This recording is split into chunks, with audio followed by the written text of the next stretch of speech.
Subscribe करें हमारे YouTube channel साधना gold को और पाएं वीडियोस सबसे पहले। बेल आइकन दबाना ना भूलें। सनातन धर्म में कितने संस्कारों की परंपरा रही है? 16 संस्कार, जिसमें कि एक संस्कार है नामकरण संस्कार। आप भी अपने बच्चों को मैया संस्कार जरूर देना। संस्कार दोगे तो सुखी रहोगे, नहीं दोगे तो वह तुम्हारा बेटा तुम्हें जीवन भर रुलाएगा। संस्कार नहीं दिया तो रुलाएगा, और संस्कार दिया तो आपकी सेवा करेगा, सम्मान करेगा, इज्जत करेगा। इसलिए संस्कार जरूरी है। आजकल माँ बाप पैसा कमाने में इतने व्यस्त हैं, बच्चों को संस्कार देते ही नहीं। उनको लगता पैसों से सब हो जाएगा, पैसों से देखो सब कुछ मिल सकता है, संस्कार नहीं मिलते। पैसों से सोने की थाली मिल सकती है, पैसों से रोटियां तो मिल सकती हैं, पर भूख कहाँ से लाओगे? भूख तो पैसों से नहीं मिलती। पैसों से बिस्तर मिल सकता है, नींद कहाँ से लाओगे? पैसों से सब कुछ मिल जाएगा, पर मां की ममता क्या पैसों से खरीद पाओगे? पिता का प्यार पैसों से मिलता है? नहीं। फिर पैसों से तो कुछ साधन इकट्ठे हो सकते हैं, पैसों से सुख सुविधाएं इकट्ठी हो सकती हैं, पर पैसा ही सब कुछ है, यह थिंकिंग यदि आपने बना रखी है, यह सोच गलत है। पैसा बहुत कुछ हो सकता है, पर पैसा सब कुछ नहीं है। पैसा भी तो काम नहीं आता ना मैया। कोरोना काल में जो ऑक्सीजन के लिए तड़प तड़प के मर गए, उनने तो पैसे देने से मना नहीं किया था, पैसे भी थे, लेकिन ऑक्सीजन ही नहीं थी, जिसके कारण मरना पड़ा। तो क्या ये पैसा तुम्हारी जान बचा लेगा? यदि पैसे जान बचा लेते तो फिर पैसे वाला तो कोई मरता ही नहीं। कहो जी, फिर तो पैसे वाला कोई ना मरता, सब जस के तस जिंदा रहते। इसलिए समझदारी यही है कि आपको पैसा तो कमाना है, लेकिन आत्म शांति पाना चाहते हो तो प्रेम का संबंध स्थापित कीजिए, संसार से भी और भगवान से भी। संस्कार जरूरी है। आजकल आप अपने बच्चों को संस्कार नहीं देते, इसका दुष्परिणाम क्या है? मैं इसके दुष्परिणाम के बारे में बोल रहा हूं। आपने सही वक्त पर सही संस्कार नहीं दिए तो बेटा अपनी मां को डांट देता है, मां तुम्हें कुछ पता नहीं है, चुप रहा करो, आंख दिखाता है। कलयुग तो आज उल्टी गंगा बहा रहा है, माता पिता को बेटा ठोकर लगा रहा है।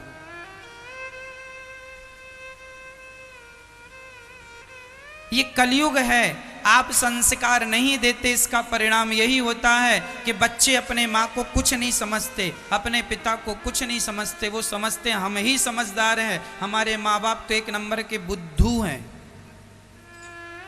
क्योंकि माँ बाप पढ़े लिखे नहीं है। बेटा को लगता है हम ज्यादा पढ़ गए, ये तो अंगूठा छाप है, ये क्या जाने।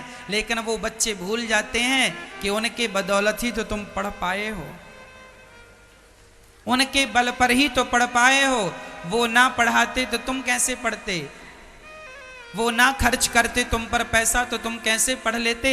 ये डिग्रियों की जो गर्मी दिखा रहे हो, ये डिग्रियों की गर्मियों में पिता का पसीना छिपा हुआ है, माँ की ममता छिपी हुई है, वो तुम्हें दिखाई तो पड़ती नहीं। पढ़े लिखे हो ना, ज़्यादा समझदार हो। इसलिए हम कहा करते हैं कि देखो पढ़ लिख जाना अच्छा है, लेकिन अपने संस्कारों को याद रखना ये तो और भी अच्छा है। आपसे मेरी इतनी विनती है कि अपने बच्चों को इतने संस्कार तो देना कि वो आपका अपमान ना करें। बस आपके बुढ़ापे तक सेवा। वो भगवान को नहीं मानते, ना मानो बेटा, पर कम से कम जिस माँ ने जन्म दिया है उस माँ को तो तुम बुढ़ापे तक उसका साथ देना। उस माँ की सेवा करना जिम्मेदारी है या नहीं? एक बार रास्ते में ट्रेन की यात्रा में कुछ बच्चे बैठे थे, सीट पर बैठे मस्ती कर रहे थे। सामने एक बूढ़ी सी माँ बैठी थी और वो बच्चे आपस में ट्रेन में अपने सीट पर खेल रहे थे। ऊपर लोहे की चैन होती है ट्रेन में जिससे बीच की सीट खोलते हैं। तो वो एक बच्चा खड़ा हुआ तो वो चैन उसके यहाँ माथे पे लग गई। जब ये चैन लगी तो माँ वहाँ बैठी, बूढ़ी माँ जिनका उनसे कोई लेना देना नहीं था, पर माँ तो माँ है, दौड़ के आई, बेटा बेटा तुझे लग गया। उस लड़के ने कहा, माँ सुनो, मैं मर्द हूँ और मर्द को दर्द नहीं होता। जब उस बच्चे ने कहा मर्द को दर्द नहीं होता, तब उस महिला ने कहा, बेटा तुम मर्द हो, तुम्हें दर्द नहीं होता, पर तुम मर्दों को पैदा करने में हम माँओं को बहुत दर्द होता है। इतना दर्द होता है कि कई माएँ तो मर जाती हैं प्रसव की पीड़ा में। डिलीवरी के समय, बच्चे को जन्म देने के समय कई माताओं की मृत्यु हो जाती है। तुम्हें दर्द नहीं होता, ये जो तुम मर्द हो ना, उस माँ के दर्द के कारण तुम मर्द बने हो। उसने दर्द ना उठाया होता तो तुम मर्द ना होते। इसलिए उस माँ का दर्द जरूर समझो जिस माँ ने तुम्हें मर्द बनाया है। उस स्त्री की दर्द को, उस नारी की पीड़ा को जरूर समझो। और ये तब समझ में आता है जब बच्चा संस्कारी होता है। याद रखना, आपका दर्द भी मुझे तब समझ में आएगा जब मैं संस्कारी हूँगा। संस्कारी हूँ ही नहीं, दर्द जानता ही नहीं हूं। जिसके कहावत है, जिसके पैरों में विमाई फटी ही नहीं, वो पीर पराई क्या जाने। और जिसने बेटी को जन्म दिया ही नहीं, वो बेटी की विदाई क्या जाने। बेटी की विदाई वही जानते हैं जिनकी बेटियां हैं। एक बाप था, उसकी कोई बेटी नहीं थी, दो बेटे थे। और एक बाप था, उसकी बेटी थी। जब वो अपनी बेटी का विवाह कर रहा था, विदाई का समय था, तो वह बाप रो रहा था और वो दोनों मित्र थे। जब वह लड़की का बाप रोने लगा तो उस आदमी ने कहा, जिसकी बेटियां नहीं थी, उसने कहा, यार बाप तो मैं भी हूं, पर तू इतना रोता है, इतना रोता है। तब लड़की के बाप ने रोते रोते कहा, भैया मेरे दोस्त, तू भी बाप है, मैं भी बाप हूं, पर तू बेटे का बाप है, मैं बेटी का बाप हूं। बेटे के बाप में और बेटी के बाप में अंतर होता है।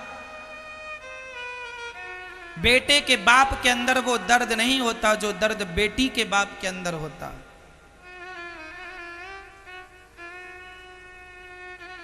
इस सत्यता को कोई नकार नहीं सकता। इसलिए स्त्री का सम्मान किया करो, नारी का आदर किया करो।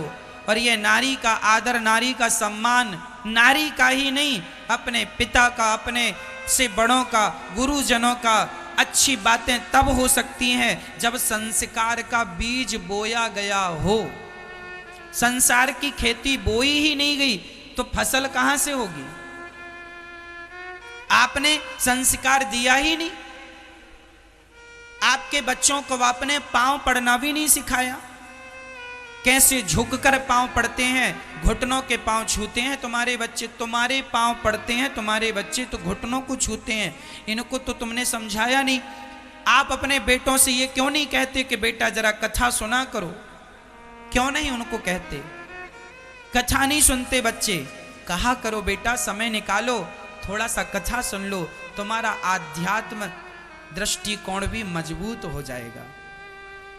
क्या बुराई है? मैं 7 दिन आपको कथा सुनाता हूं, इसमें क्या गलत सुनाता हूं बताओ? ऐसी कौन सी बात है जो तुम्हारे लिए अच्छी ना हो, हितकर ना हो?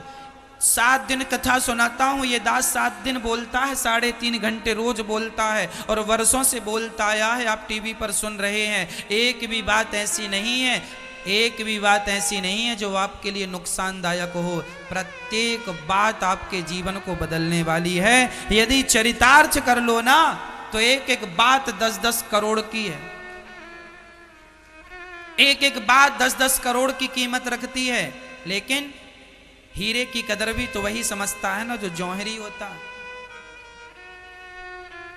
जौहरी नहीं है तो हीरे को भी पत्थर ही समझेगा। तुम्हारे बच्चे यदि सत्संग की कीमत नहीं जान रहे हैं तो समझ लो कि तुम्हारे बच्चे जौहरी नहीं हैं। जौहरी वही है जो सत्संग की कीमत जान जाए। सत्संग क्या चीज है?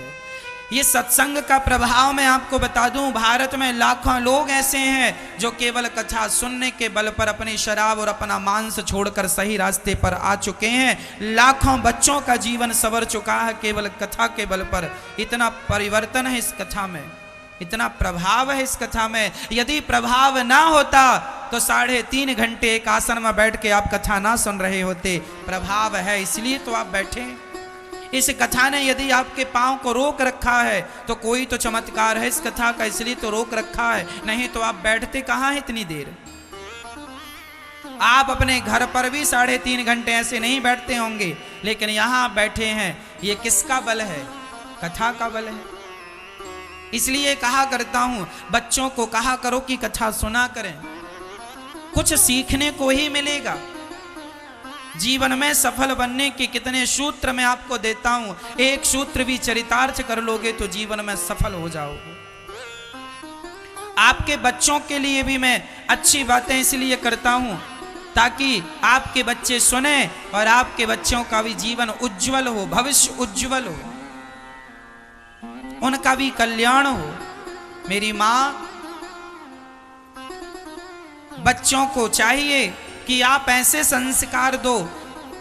और मैं आज आप एक बात और स्पष्ट कर दूं, संस्कार अब तुम माँ बाप कभी नहीं दे सकते हो अपने बच्चों को। यदि संस्कार देना है तो कथा सुनाना शुरू कर दो, कथा के माध्यम से हम उन्हें संस्कार देंगे। अब तुम्हारे बस का नहीं है संस्कार देना, इसलिए बस का नहीं है क्योंकि तुम्हारे पास ही संस्कार नहीं है। जो आपके पास है ही नहीं वो आप क्या दोगे? इसलिए कथा सुनवाओ, इसी से काम बनेगा। बच्चों को सिखाओ कि कैसे बात करना चाहिए, अपने से बड़ों का कैसे आदर सम्मान करना चाहिए। शिष्टाचार का पाठ पढ़ाना चाहिए। क्या पाठ पढ़ाना चाहिए? शिष्टाचार। शिष्टाचार क्या होता है?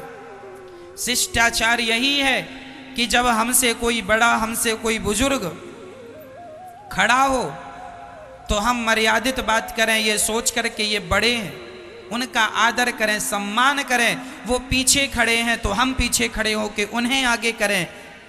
वो बुजुर्ग हैं, हम उनकी रिस्पेक्ट, सम्मान करें। हम बैठे हैं और बूढ़ा कोई खड़ा है तो हम खड़े हो जाएं, उसे बिठा लें। यह शिष्टाचार है। लेकिन आज तो बड़ों के सामने बच्चे सिगरेट पीते हैं, शराब पीते हैं। पता नहीं इन बच्चों ने क्या पढ़ा है। पहले बड़ा सम्मान हुआ करता था, बड़ों का आदर हुआ करता था। अब तो कोई आदर नहीं करता, ना के बराबर लोग करते हैं। बच्चों को बताओ कि किस प्रकार प्रणाम करना चाहिए। आजकल माँ बाप अपने बच्चों को कुछ सिखाते ही नहीं है।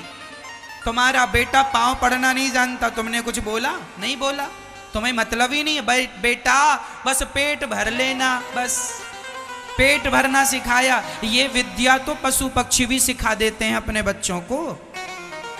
बंदर भी अपना पेट भर रहा है, शेर भी अपना पेट भर रहा है, और तुमने भी यही सिखाया, बेटा पेट भर लेना बस। क्या तुमने उसे ये बताया कि बेटा पेट तो भरना लेकिन ईमानदारी से भरना, बेईमानी की कमाई ना कर लेना? क्या ये सिखाया? नहीं। कैसे भी मिल जाए बेटा, बस पैसा ले आना, पैसा ले आना, बस खूब पैसा लाओ, कहीं से लाओ, किसी का गला काट के लाओ, लूट करके लाओ, कुछ भी कर पैसा लाओ। कैसे माँ बाप हो तुम? तुम्हारे इसी व्यवहार के कारण आज भारत की ये दुर्दशा है कि आज संस्कार के लिए लोग तरस रहे हैं। संस्कार क्या होता है कम लोग जान रहे हैं कि संस्कार चीज क्या है। ना तो बोलने के संस्कार हैं, ना तो उठने बैठने के संस्कार हैं, ना बातचीत करने के संस्कार हैं।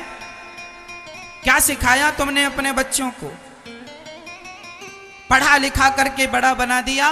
पढ़ लिख जाना अच्छी बात है, पर जो लोग पढ़ लिख कर बड़े हो जाते हैं, यदि उनके पास भी संस्कार हो तो वह बड़े होकर बात जरा अच्छे से करते हैं। यदि बिना संस्कार के कोई बड़ा भी हो गया तो वह उस पद का दुरुपयोग ही करेगा, सदुपयोग तो कर नहीं सकता।